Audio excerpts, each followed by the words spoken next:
Yo l'équipe, c'est Lexity, j'espère que vous allez bien les mecs. On se retrouve aujourd'hui comme tu l'as constaté au titre pour un épisode des rumeurs de transfert. J'ai vu que dans le précédent épisode vous étiez pas mal à débattre dans les commentaires et ça fait grave plaisir. C'est vraiment le but de cette série les amis, donc je vous invite à faire de même. Pour cet épisode, voilà, on sait que la prochaine période de mercato c'est en janvier, 1er janvier de 2018. Mais malgré tout, comme je dis très souvent dans ces vidéos rumeurs de transfert, les gros clubs sont déjà au taquet et tentent déjà d'approcher des gros joueurs. Bref, je vais pas en dire plus, j'espère que vous allez kiffer comme toujours l'équipe, je compte sur vous. Comme toujours, pour lâcher le gros pouce bleu sur l'épisode, on va essayer d'atteindre la barre des 6000 likes. Comme toujours, je parle pas plus que ça et c'est parti.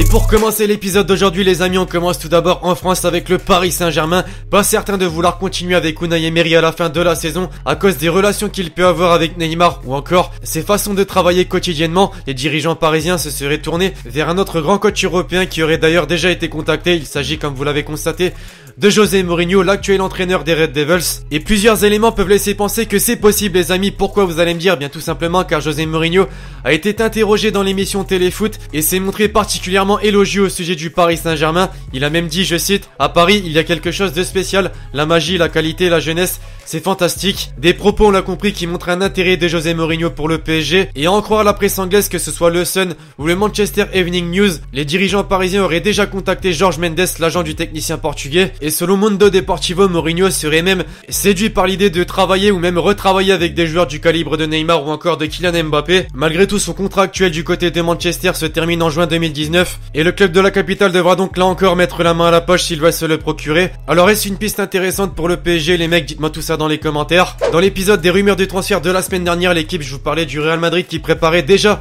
l'après Cristiano Ronaldo, mais un autre club cette semaine prépare l'après d'un grand joueur et il s'agit cette fois-ci du Paris Saint-Germain. Malgré les grosses arrivées durant le mercato dernier, les dirigeants parisiens vont désormais s'attaquer au secteur du milieu de terrain en préparant cette fois-ci l'après Thiago Motta les amis, et c'est apparemment le nom de Casemiro qui serait dans les tablettes du club de la capitale. Malgré son statut de titulaire indiscutable dans le 11 de Zinedine Zidane, le milieu de terrain brésilien va être approché selon le Daily Mirror. Les dirigeants parisiens compteraient sur la colonie brésilienne du Paris Saint-Germain et sur le pouvoir d'attraction de Neymar pour le séduire. Une piste bien évidemment très compliquée pour le club de la capitale étant donné qu'il est considéré à l'heure d'aujourd'hui comme l'un des meilleurs milieux de terrain du monde. Est-ce faisable ou non selon vous? Dites-moi tout ça dans les commentaires. À la Maison Blanche, et comme cité dans le précédent épisode des rumeurs de transfert, Florentino Pérez et les dirigeants madrilènes seraient actuellement en train de préparer l'après Cristiano Ronaldo. Après Neymar qui avait fait l'objet de rumeurs l'envoyant du côté du Real, c'est au tour de Paulo Dybala, buteur argentin de la Juventus Turin. Brillant en Italie et même en Ligue des Champions, le buteur argentin a directement attiré l'attention du président madrilène qui va tenter le grand coup dès le prochain mercato estival, puisque selon la presse, il serait prêt à débourser près de 200 millions d'euros pour l'arracher. Maintenant, là encore, à l'image de Neymar, ça ne va pas être chose facile puisque Dybala a un long contrat avec la Juve et il va être difficile de le laisser filer. Chez le rival madrilène, ça reste également de beaucoup bouger durant les prochains mois les amis.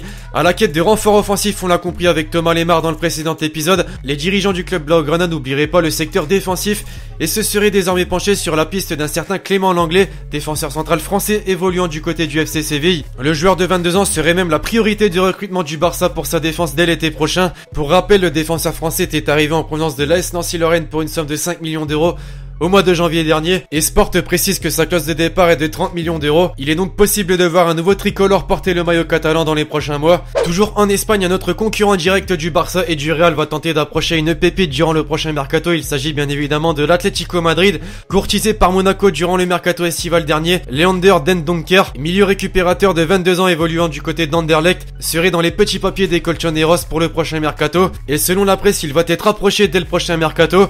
Maintenant, il est sous contrat jusqu'en 2021 avec Anderlecht et à l'âge de 22 ans, on se doute que l'offre devra être conséquente. Enfin, pour conclure l'épisode d'aujourd'hui, les amis, on se dirige du côté de l'Italie et plus précisément du côté de Naples. L'actuel leader du championnat de Serie A aurait également un joueur dans son viseur. Il s'agit de Benoît Tremoulinas, actuellement libre de tout contrat et ce depuis la fin de son engagement avec le FC Séville. Le latéral gauche français, les amis, pourrait intéresser le club italien selon le Corriere dello Sport. Il remplacerait donc Fawzi Goulam qui est actuellement blessé au genou et ce pour plusieurs mois. Voilà l'équipe. L'épisode d'aujourd'hui touche désormais à sa fin. Vous me direz ce que vous avez pensé des différentes rumeurs que j'ai présentées dans la vidéo. Est-ce qu'elles sont faisables ou non? Pour la plupart d'entre elles, je compte sur vous pour lâcher le gros pouce bleu si l'épisode d'aujourd'hui vous a plu.